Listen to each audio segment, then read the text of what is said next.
is being used in this war. Air raid sirens warn us of the approach of enemy planes. But in addition, if gas is dropped by the enemy, a special gas alarm will be sounded. Learn what gas alarm has been chosen by your community. It will be a hand rattle or a hammering sound like the beating of a dish pan.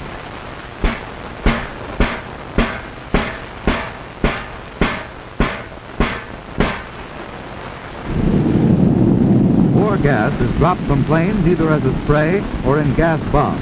But should enemy raiders use gas against your community, there is no reason for fear or panic. Because if you know what to do, you can protect yourself and safeguard your family against the menace of gas from the air.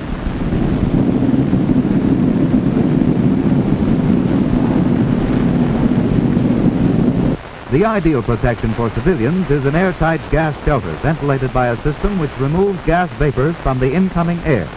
Such a shelter can be designed to provide some protection also against the effects of high explosive bombs. Some war gases can be seen by the eye, others are invisible. But it is important to know that most of them are heavier than air, and that they settle down and are most concentrated close to the ground. Hence, if no gas shelter is immediately available, go indoors and go upstairs. The gas at that higher level will probably be less concentrated than down near the ground. First precaution is to prevent gas from getting into the house. So, close all windows and shut off all ventilation or air conditioning units which are not equipped to remove war gases from the incoming air. If windows are blown out by high explosives, tack blankets over the opening. Close fireplace dampers. And if you live in a one-story house, seal all other openings around doors and elsewhere with cloth or rag. In a larger house, go upstairs. Don't go down into an unprotected basement unless you have a gas-proof shelter there. Wait upstairs until your air warden tells you that it's safe to leave. You may have to wait until even after the all-clear signal, for gas may still be present in your section.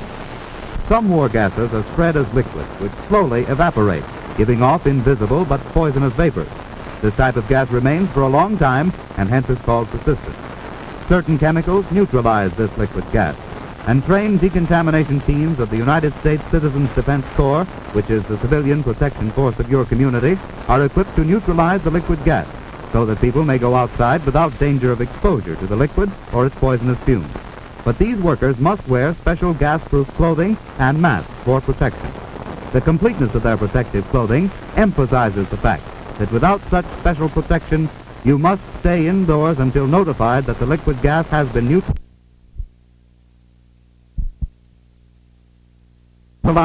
and that the air is free of harmful gas fumes. Liquid gas may also be washed away by a heavy rain or by a stream of water from a fire hose.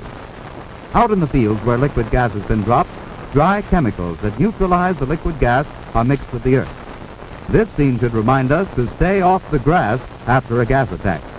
Persistent liquid gas and the fumes that it gives off may be lurking unseen and covered by grass or shrubbery for days or even weeks after it has dropped there.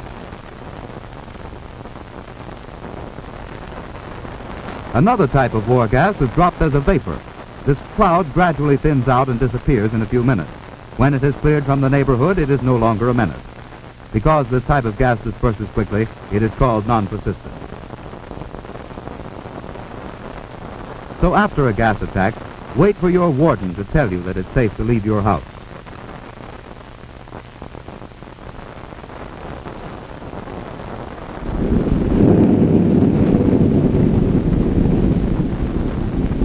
If you should be caught outdoors when gas is dropped, hurry to shelter, but don't look up, because liquid gas might fall into your eyes. Every second counts. Act quickly now in applying first aid.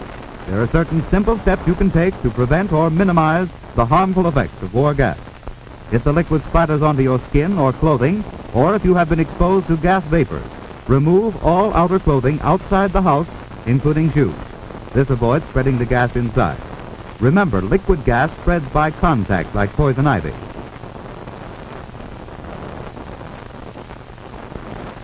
Leave the contaminated clothing outside to be decontaminated later.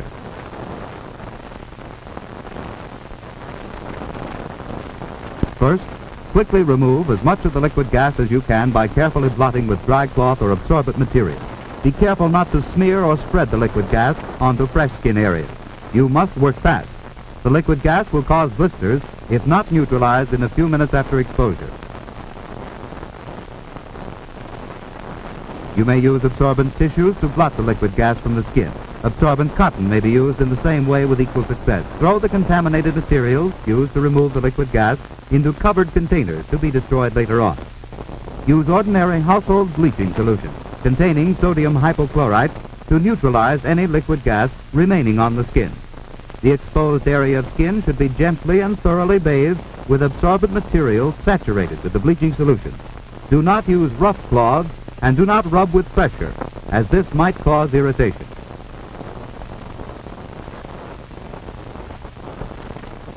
And for safety's sake, rinse the hands thoroughly with the bleaching solution. Provided eyes have been exposed, they should be treated immediately. The recommended treatment for the eyes is a 2% solution of baking soda, that is, bicarbonate of soda. In order to be able to use this quickly, make this solution in advance by mixing a tablespoonful of baking soda in a quart of water. Keep this handy in tightly corked and properly labeled bottles. Now, to actually irrigate your eyes, fill an enema bag with the prepared baking soda solution. Have someone help you irrigate each eye with a steady stream for at least 2 minutes. Alternate back and forth from one eye to the other, so that injury from the gas does not develop in one eye while you are treating the other. If an enema bag is not handy, use a tea kettle or some other device that will pour a small, steady stream. Results will be improved if you can hold the eyes open. And if you can't find anyone else to help, you can irrigate your eyes yourself, even though it is awkward. Then get into a shower as quickly as possible. This removes the bleaching solution after it has neutralized the gas. Use plenty of soap and wash thoroughly, for by doing so, you are taking an added precaution in the event you may have missed some exposed area. And be sure to wash your hair before you're through. If you don't have a shower, stand in the tub. Soap yourself thoroughly. Meanwhile, fill buckets of water and pour them over you to substitute for the shower.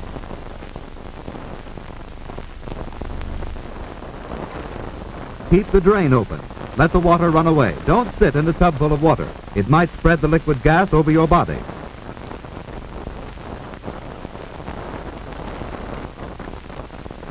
After bathing, irrigate the nose with a stream of the baking soda solution.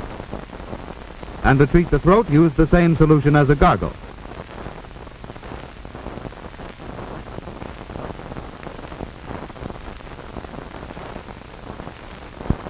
If you haven't provided first aid materials in advance, don't waste time looking for them. Do the next best thing. Wash immediately after removing your clothes. Let water run into your eyes to help remove any traces of gas which may be in them.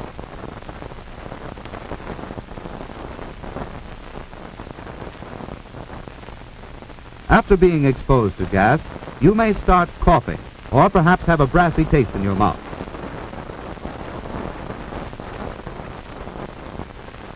Your lungs may feel heavy and oppressed.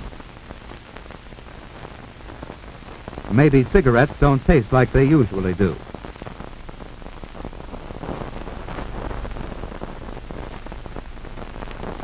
In a case like this, you must lie down immediately. Relax. Don't exert yourself. Even if you feel all right, don't take a chance. Lie down, because exertion may aggravate your condition if you've gotten gas into your lungs. Tell your warden to notify the emergency medical service. And if blisters develop, don't touch or attempt to break them. Breaking them might start new blisters. Summon medical aid for proper treatment. Now let's go back to those clothes. The all clear has sounded and the warden has notified us that it's safe to come out. Don't touch the clothes. You might get liquid gas on yourself. A trained man from the United States Citizens Defense Corps will take them away to decontaminate them.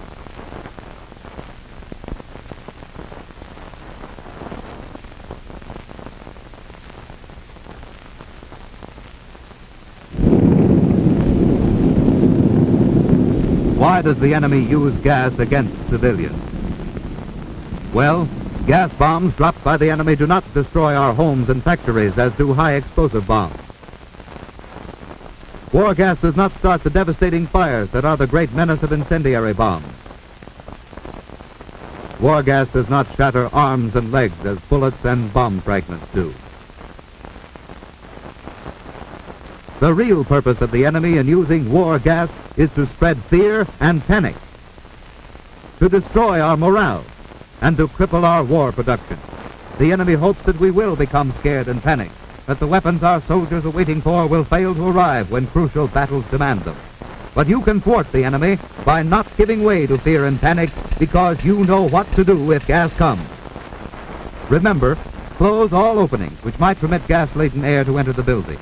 Use blankets to cover windows shattered by high-explosive bombs. Go up above the first floor. Don't go down into the basement unless you have a gas-proof shelter there. Stay indoors until your air warden tells you it's safe to leave. If you come in contact with gas outdoors, leave outer clothing outside the building. Time is your ally if you use it, so apply first aid as quickly as possible. Quickly remove any liquid gas by blotting. Be careful not to spread the liquid gas. Then gently and thoroughly bathe the affected skin area with the bleaching solution. Wash each eye out for 2 minutes with a 2% baking soda solution. Soap and wash next. Use lots of soap, do a thorough job. Use either a shower or pour buckets of water over you in a bathtub. Irrigate your nose. And gargle your throat with the baking soda solution after bathing. Don't waste time looking for first aid materials. If you haven't provided them in advance, soap and shower immediately after removing your clothing. Wash your eyes out with plain water. If your lungs are affected, lie down to rest while waiting for the doctor to arrive. Or if blisters form, summon medical aid.